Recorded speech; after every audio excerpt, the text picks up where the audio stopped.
سورہ الم نشرح، اس سورت کی تفسیر اس سورت سے متعلق ہے لنک۔ کل آپ نے سنا کہ اللہ کے رسول صلی اللہ تعالی علیہ وسلم مکے کے اندر ابتدائی دور اسلام میں جب آپ بہت پریشان تھے، مشکلات سے گزر رہے تھے،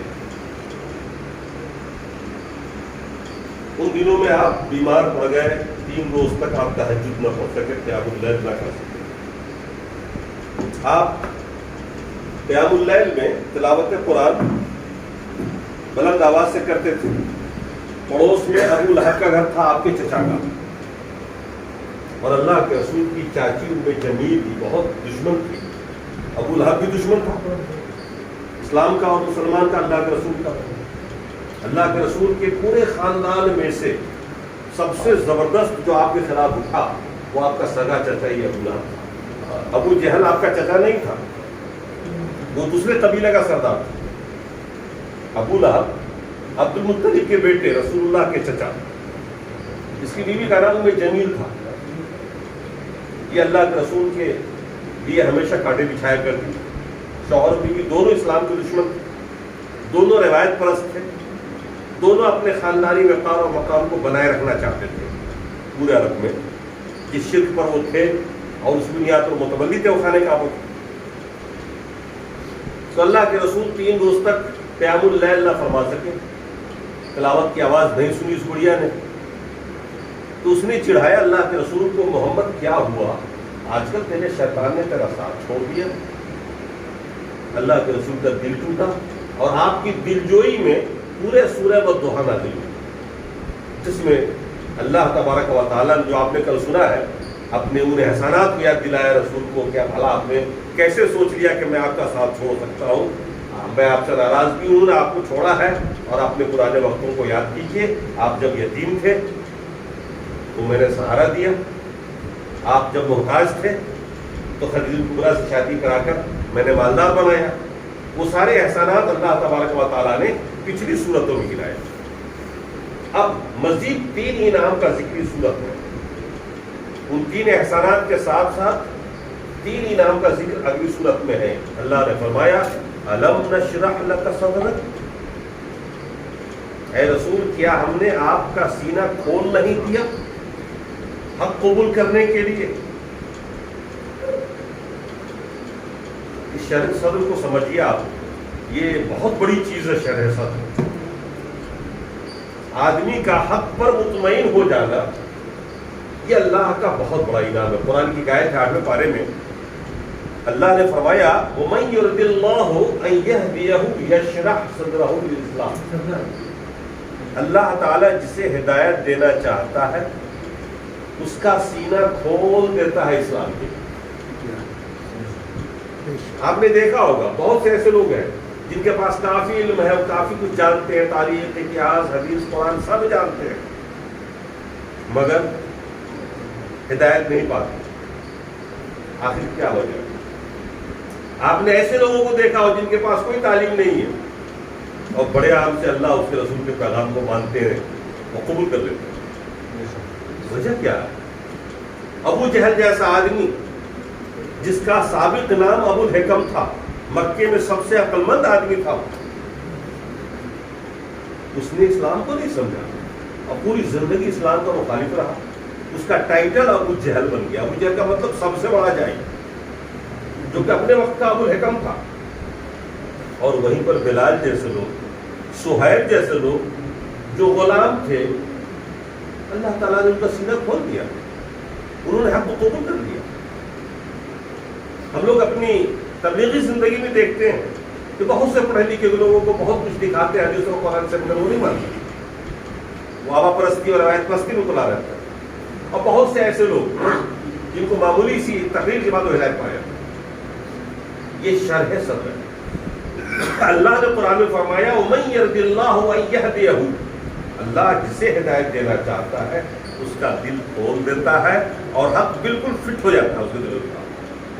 قرآن و سنت پر چلنا، صحابہ کے طور طریقوں کو اپنانا، ان لوگوں کے طور طریقوں کو اپنا جن کو جنت کی بشارت دنیا میں دے دی گئی، اس راستے پہ چلنا ان کو آسان لگتا ہے بنسبت ان لوگوں کے جو جو علم والے بھی ہیں اور بڑی ٹولی میں بٹے ہوئے ہیں، لیکن ان کی اپنے بزرگ پرستی سے فرصت نہیں ملتی اور صحابہ کو مقام نہیں دے پاتے، وہ رسول کی عزت ان کی نگاہ میں نہیں ہوتی، قرآن و سنت کا مقام نہیں ہوتی. تو یہ شرح صدر یہ بڑی چیز ہے. اس کا ایک چھوٹا سا واقعہ بتاتا ہوں کہ شرح صدر ہوتا کیسے ہے. یہ تقریباً 9ویں ہجری کا واقعہ ہے، 9-10 ہجری کا واقعہ ہے. اسلام ابھی عرب سے باہر نہیں نکلا تھا، مکہ سے باہر نہیں نکلا تھا. اللہ کے رسول وہی دعوت تبلیغ کر رہے تھے.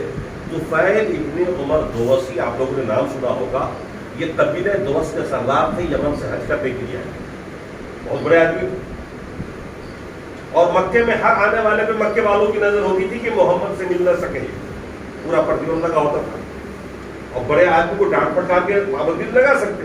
مکے والوں نے، سرداروں نے ان کی دعوت کی اور کہا میرے شہر میں ایک آدمی پاگل ہو گیا ہے، مجنون ہو گیا ہے، آپ اس سے نہیں ملیے گا. وہ خانہ کعبہ میں بیٹھ کے تلاوت کرتا ہے، آپ اس کی بات مت سنیے گا.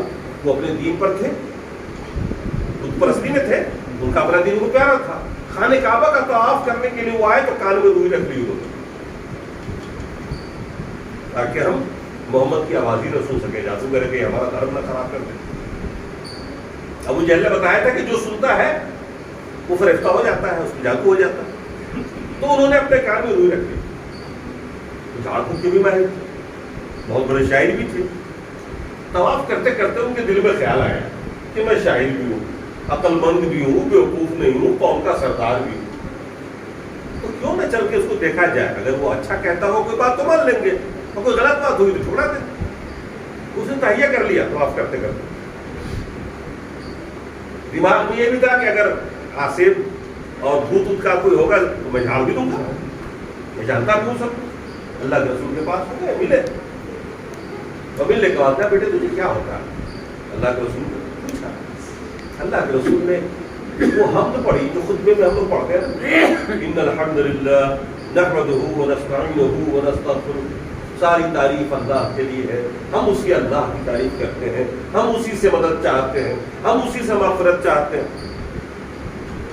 یہی خطبہ آپ نے پڑھ کے سنا ہے. سننے کے بعد وہ ہکا بکا رہ گئے. ان کے منہ سے جملہ نکلا لقد وجزنا بحر القاموس. تم نے تو ایسی بات کہی ہے سمندر کا سینہ تو نہیں چھین دیا. ایسا دل میں اترا، چونکہ وہ عربی جانتے تھے، ادیب تھے، بلیغ تھے، شاعر تھے. انہوں نے سمجھا یہ بات جو کہی گئی ہے یہ بات نہ تو جادو ہے، نہ شاعری ہے، نہ کوئی یہ ہے. کہا کہ دل میں اثر کر گیا، بالکل ایسے سمندر کے سینہ چیرتے ہوئے جیسے کوئی چندر حضرت ہو. اس نے فوراً کہا ہاتھ یہ دیکھ اسلام، بیٹے اپنا ہاتھ بڑھاؤ، میں اسلام لانا چاہتا ہوں تمہارے. اور اسی وقت اللہ کے رسول نے ہاتھ بڑھایا، اسی وقت کرنا پڑے. ابھی کیا تھا؟ شہد صدر، اللہ کا انعام. جس کا سینہ چاہے کھول دے. جنت اس کی ہے، نہ ہماری ہے، نہ آپ کی ہے، نہ کسی کی ہے ہی نہیں. وہ جس کو چاہے گا لے جانا اس جنت میں، اس کا سینہ کھول دے گا، وہ قرآن و حدیث کو سمجھے گا، سنے گا، پڑھے گا، صحابہ کے طور طریقے پہ چلے گا. اور جس کو نہیں دینا چاہے گا وہ روایت پر اس کی اترا رہے گا، بزرگوں کی کہانیاں سنائے گا. تو یہ شرح صدر جو ہے یہ اللہ کا انعام ہے، اسے کہتے ہیں گاڈ گفٹ. اس کو آپ محنت سے حاصل نہیں کر سکتے، پڑھ کے لکھ کے مطالعہ کر کے آپ اس چیز کو حاصل نہیں کر سکتے. یہ تو اللہ کا انعام ہے. جنت اس کی ہے، وہ چاہے گا آپ کو لے جانا، آپ کا دل کھول دے گا. جس کے ساتھ اس نے ایسا نہیں کیا، اس پر ظلم نہیں کیا. یاد رکھیے گا یہ انعام ہے. میں آپ کو چائے پلا دوں، ان کو نہ پلاؤں، جس کا مطلب یہ نہیں کہ میں ان سے ناراض ہوں، بس میری محبت ہے آپ کے ساتھ، نفرت بھی نہیں ان سے. یہ اللہ کا انعام ہے. اللہ کے رسول کی ابتدائی حالت کیا تھی ذرا سوچیے.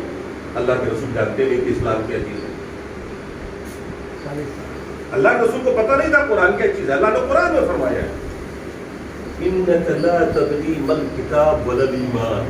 اے رسول تم تو یہ بھی نہیں جانتے تھے کہ قرآن کیا چیز ہے اور ایمان کیا ہوتا ہے. اللہ کے رسول کی حالت بھی تو وہی تھی نا. اللہ کے رسول بھی پیدا ہوئے عام انسان کی طرح. عبداللہ کے بیٹے تھے، آمنہ کے لال تھے، عبد المطلب کی بولتے تھے. اسی مکہ میں کھیلے، دوڑے، چلے پھرے، بکری چرائی، عام بچوں کے ساتھ اٹھتے ہوئے. بس اللہ نے آپ کو بری عادتوں سے بچا کر رکھا تھا، چونکہ آپ کو نبی بنانا تھا، اس لیے آپ کو شرک سے دور رکھا، شراب سے دور رکھا، ہر لفظ سے دور رکھا. لیکن تھے تو اسی خاندان کے ایک بچے، اور آپ حیران و پریشان تھے کہ میں کس کو کروں، کیا کروں، پوجوں، عبادت کروں، کیا کروں. وہ حیران و پریشان شرط تھی، اور اسی میں تو وہ جا کے غار حرا میں بیٹھتے تھے، گھنٹوں گھنٹوں کئی دن بیٹھتے تھے نا. اور اسی درمیان میں اللہ تعالیٰ کا کرم ہوا اور آپ کا سینہ کھل گیا. شرح صدر، اسی کو کہتے ہیں شق صدر. شق مانے چاک کرنا. اللہ کے رسول جب 4 سال کے تھے، پلنے کے لیے جب گاؤں تھے آپ اپنے دستور کے مطابق، تو جب آپ 4 سال کے تھے دائی حلیمہ کے یہاں بکری چرا رہے تھے اپنے رضائی بھائی کے ساتھ، تو اس وقت جبرائیل نے آ کر کے آپ کو لٹا کر کے آپ کا سینہ چاک کر دیا تھا، چیر دیا تھا پورا، اور آپ کا دل نکالا، آب زمزم سے دھویا اور پھر سینے میں رکھا. اس چیز کو دیکھا رضائی بھائی نے. اب یہ کاریکرم چل ہی رہا تھا آپریشن کا کہ وہ بچے جو دوسرا تھا وہ بھاگتے وہ پہنچا گھر، اور دائی حلیمہ سے کہا کہ اپنا مکہ والا جو بھائی ہے، مکی بھائی، اسے قتل کر دیا. کسی نے سینہ چیر دیا. جب بچہ بھاگ کے گیا تو دائی حلیمہ اور ان کے شوہر اور آس پڑوس کے لوگ سب دوڑ کے آئے جنگل میں دیکھنے کے لیے، اور دیکھا تو اللہ کے رسول کھڑے ہیں، پیرے سینے ہوئے ہیں، نہ کہیں خون ہے نہ کہیں سینہ چاک. یہ 4 سال کی عمر میں ہوا تھا. سب نے دیکھا کہیں چاک نہیں ہے، کہیں کچھ نہیں ہوا. اللہ کے رسول سے پوچھا ان عورتوں نے، ان مردوں نے، تو کہا کہ میرے ساتھ ایسا ایسا ہوا. اسی سے گھبرا گئی تھی دائی حلیمہ اور لے کے واپس گئی تھی کرنے مکہ ان کی ماں کے پاس کہ آپ کے بچے کے ساتھ عجیب عجیب حالات پیش آ رہے ہیں، میں اس بچے کو نہیں رکھ سکتی، پتہ نہیں کیا ہو جائے کب کیا ہو جائے. کیونکہ وہ اکثر دیکھتی تھی جدھر جاتے ہیں بادل بھی ان کے سر پہ ایسے چلتا ہے، سخت دھوپ میں بھی ان پر سایہ رہتا ہے. تو وہ عجیب و غریب بات دیکھ کر وہ خود بھی گھبراتی تھی، کوئی جادو کا اثر تو نہیں، کیونکہ عرب کا جو دور تھا جہالت کا دور تھا. وہ سمجھتے تھی کوئی جن کا سایہ تو نہیں، کوئی ایسا ویسا تو نہیں. واپس کرائے. دوسری بار آپ کا سینہ چاک کیا گیا معراج سے پہلے، جب آپ خانہ کعبہ میں لیٹے ہوئے تھے، جس کا ذکر قرآن میں آتا ہے 15ویں پارے میں. جب آپ کو معراج پر لے جایا گیا اس وقت آپ کا سینہ چاک کیا گیا تھا. جبرائیل نے آپ کے سینے کو نکالا اور شیطان کا وہ حصہ جو ہم سب لوگوں کے دل میں ہے، جس کی وجہ سے شیطان ہمارے اور آپ کے دل میں خلل ڈالتا ہے، وسوسہ ڈالتا ہے، اس کو دھویا، اس کو نکال دیا باہر جبرائیل نے اللہ کے حکم سے، اور سونے کے تشت میں علم و حکمت سے لا کر رکھ دیا اس دل کو، اور پھر اس میں رکھا اور ہاتھ پھیرا اور آپ بالکل ویسے کے ویسے. ظاہر سے اللہ جو چاہے کرتا ہے. اس کے بعد آپ کو معراج. یہ 2 بار شق صدر کا واقعہ پیش آیا اللہ کے رسول کے ساتھ. اسی کو شرح صدر بھی کہا گیا. ہم لوگوں کے ساتھ جو شرح صدر ہوتا ہے وہ اس طرح ہوتا ہے کہ ہم لوگ کوئی کام کا ارادہ کرتے ہیں اور دل میں کبھی ہاں کبھی نہ کی صورت حال رہتی ہے، اور پھر کسی بات پر ہمارا آپ کا اطمینان ہوتا ہے، ہم اور آپ قدم اٹھا لیتے ہیں. نماز استخارہ جو آپ پڑھتے ہیں تو استخارہ بھی یہی ہوتا ہے کہ 2 کاموں میں سے کسی ایک کام کرنے کا ارادہ کرتے ہیں اور آپ سوچتے ہیں کہ کسی ایک پر ہم جم جائیں، کیا اچھا رہے گا میرے لیے. اس کے لیے آپ استخارہ کی نماز پڑھتے ہیں اور پھر ایک چیز آپ کے دل میں واضح ہو جاتی ہے، اللہ تعالیٰ دکھا دیتا ہے کہ یہ راستہ ٹھیک، یہ استخارہ. تو اللہ تبارک و تعالیٰ نے اپنے رسول پر احسان دکھایا، کہا کہ آپ نے کیسے سوچ لیا کہ میں نے آپ کو چھوڑ دیا. الم نشرح لک صدرک، کیا آپ کا سینہ ہم نے کھول نہیں دیا اسلام کے لیے؟ کیا آپ نے اسلام کو سمجھا اور آپ نے پیغام ربانی کو لیا اور اس دعوت تبلیغ کی، یعنی دین ملا آپ کو، شرح صدر کہ اللہ نے ایک نعمت سے نوازا آپ کو. الم نشرح لک صدرک ووضعنا عنک وزرک، اور آپ کے اوپر سے اس بوجھ کو اتار دیا جس بوجھ نے آپ کی کمر توڑ. وہ مفسرین بیان کرتے ہیں کہ اس بوجھ سے مراد کیا ہے. اللہ کے رسول جب نبی بن گئے تو آپ کو اس بات کی بڑی چنتا تھی کہ اب تک جو میری زندگی گزری ہے 40 سالہ، اس میں میں عبادت نہیں کی اللہ کی، نماز نے اللہ نے جو فرض کیا ہم اس کو ادا نہیں کر سکے. یہ چنتا آپ کو کھائی جا رہی ہے کہ ہماری نجات کیسے ہو. ہم اور آپ نمازیں پنجگانہ پڑھتے نہیں مگر کوئی چنتا نہیں سابقہ زندگی کے لیے. اللہ کے رسول کو ایک بوجھ تھی جس کو اللہ تعالیٰ نے ختم کیا. ایک دوسری آیت میں آیا ہے جس میں اللہ نے فرمایا آپ کی اگلی پچھلی ساری لفظشوں کو اللہ نے معاف کر دیا. بعض مفسرین نے اس آیت کا مطلب لکھا ہے کہ نبوت کا بوجھ آپ کے اوپر آسان کر دیا کہ دعوت تبلیغ آپ کی آسان ہو گئی. تو اللہ نے فرمایا الم نشرح لک صدرک ووضعنا عنک وزرک. دوسرا انعام آپ کو یہ ہے کہ آپ کے اوپر سے اس بوجھ کو اتار دیا الذی انقض ظہرک، جس بوجھ تلے آپ دبے جا رہے ہیں. ورفعنا لک ذکرک، اور تیسرا انعام ہے رسول آپ پر یہ کیا کہ آپ کے ذکر کو بلند کیا. جہاں جہاں اللہ کا نام آتا ہے وہاں وہاں رسول اللہ کا بھی نام آتا ہے. آپ اذان کہتے ہیں تو اشہد ان لا الہ الا اللہ کے بعد اشہد ان محمد رسول اللہ بھی آتا ہے. دیکھیے جہاں جہاں اللہ اپنا ذکر کرتا ہے وہی وہی ساتھ میں رسول کا بھی ذکر آتا ہے. تو اللہ نے فرمایا کہ یہ انعامات ہمارے دیکھو آپ نے ہم سے کیسے مایوسی اختیار کی, کیسے آپ نے سوچا کہ آپ کا رب آپ سے ناراض ہو گیا یا آپ کے رب نے آپ کو چھوڑ دیا. ہم نے آپ کا شرح صدر کیا, آپ کا دل اسلام پر مطمئن ہوا, ہدایت ملی, آپ کو نبی بنایا, آپ کو رسول بنایا آپ کو, اور پھر آپ پر اس بوجھ کو اتار دیا جس بوجھ تلے آپ دبے جا رہے تھے. اور تیسری چیز اللہ نے آپ کے ذکر کو بلند کیا اور رہتی دنیا تک اللہ تعالیٰ نے اپنے رسول کے ذکر کو بلند کیا. کسی نبی کو ایسے صحابہ نہ ملے جو اللہ کے رسول کو ملے. اللہ کے رسول اگر وضو بھی کرتے تھے تو صحابی پانی کو لپک کر کے اپنے جسم میں مل لیا کرتے تھے. آپ نے دھوپ اور کھنگار بھی پھینکا ہے تو کسی نے کسی صحابی کا آپ کا ذکر بلند ہوا, آپ کے سامنے ہی آپ کا مشن کامیاب ہوا. صرف 13 سال کے عرصے میں 23 سال کے عرصے میں یہ اسلام پورے عرب میں پھیل گیا. تحریک کبھی ایسے کامیاب نہیں ہوتی ہے. آپ کی انڈیا میں تحریک اٹھی, آپ کے بڑے بڑے نیتا اٹھے, لیکن انہوں نے کامیابی کے دن نہیں دیکھے. کامیابی بعد ملی, تحریک چلائی انہوں نے. اللہ کے رسول وہ رسول ہیں جن کے سامنے کامیابی تحریک کامیاب ہو گئی, اور بعد کے دنوں میں اسلام کی تحریک پھیلتی چلے گئی اور آج تک پوری دنیا. تو اللہ تبارک و تعالیٰ نے ان انعامات کا ذکر کیا. اس کے آگے فرمایا وَرَفَعْنَا لَكَ ذِكْرَكَ فَإِنَّ مَعَ الْعُسْرِ يُسْرًا إِنَّ مَعَ الْعُسْرِ يُسْرًا. یہ قاعدہ کو یاد رکھیے کہ ہر مشکل کے بعد آسانی آتی ہے, ہر مشکل کے بعد آسانی آتی ہے. لہذا مشکلوں میں کبھی نہیں گھبرانا چاہیے. جب بھی مشکلات پیش آئے آپ کو کاروباری زندگی میں, خاندانی زندگی میں, سماجی زندگی میں, تو گھبرانا نہیں چاہیے, کیونکہ آسانی اس کے بعد ہی آنے والی ہے. رات کے بعد ہی دن آتا ہے. تو اللہ نے قانون کو بیان کیا ان مع العسر یسرا ان مع العسر یسرا فاذا فرغت فانصب. آپ جب دعوت و تبلیغ سے فارغ ہو جائے تو اب کھڑے ہو کے عبادت کیجیے.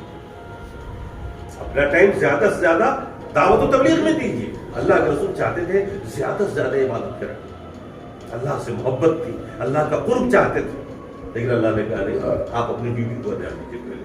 فَإِذَا فَرَغْتَ فَانْصَبْ وَإِلَىٰ رَبِّكَ فَارْغَب. اور رب کی طرف راغب ہو جائیے, رجوع کر جائیے. مشکلات آئے تو ان مشکلات کا حل عبادت ہے. قاعدہ بیان کیا ہے قرآن کے اندر کہ پریشانیوں اور مشکلات کا حل کیا ہے؟ عبادت ہے. عبادت کے ذریعے مشکلات پر قابو پائے. آدمی جب مشکلات میں پھنسے تو اسے عبادت کی طرف رخ کر لینا چاہیے. وہاں اطمینان قلب ہوگا, وہاں دل کو تقویت ملے گی, وہاں اللہ کی مدد ملے گی. تو کہا اللہ تبارک و تعالیٰ نے فَإِذَا فَرَغْتَ فَانْصَبْ.